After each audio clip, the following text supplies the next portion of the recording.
Welcome to the first post on our newly created channel, Make It So. We are planning on having 3 sections: build, maintenance and cruise.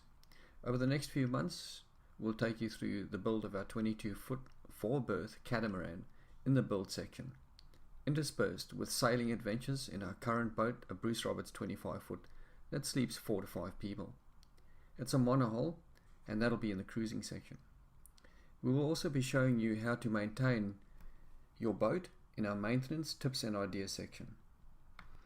As an average family, our budget requires improvisation, and so we make use of what we have instead of what we want. Before you build, you need some protection for the boat.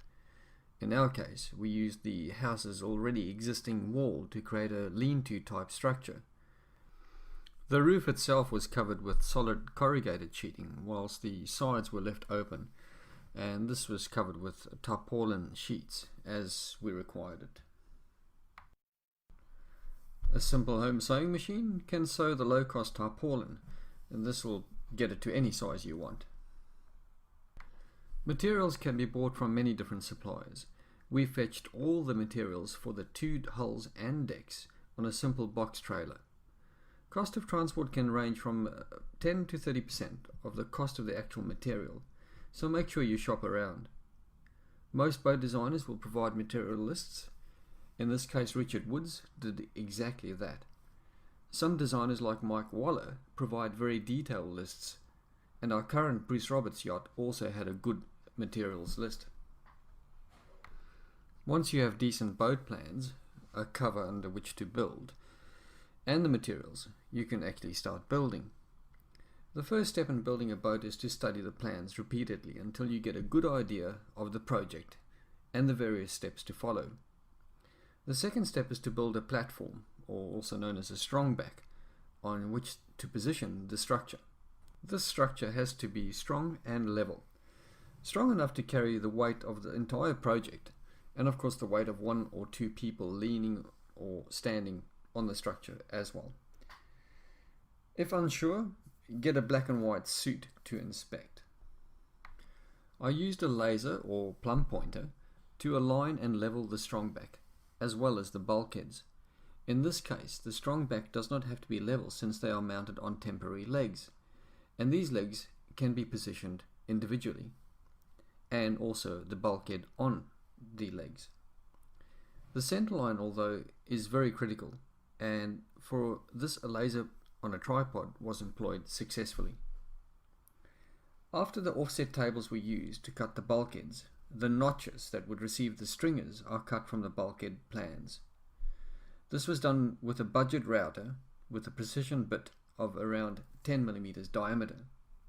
A handy technique when building a boat is to eyeball your project often.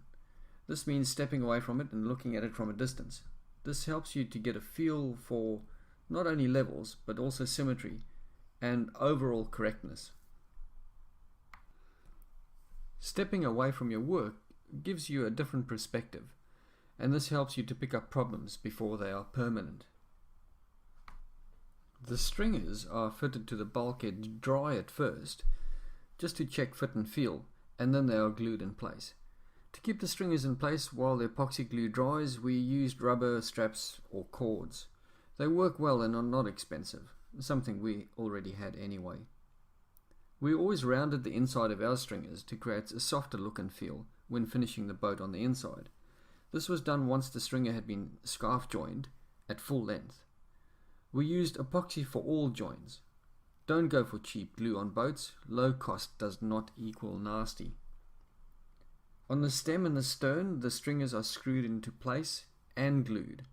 Larger vessels have the screwed interface more often, or at every bulkhead. It is important to know that the plans for this boat gave us all the instructions that we needed.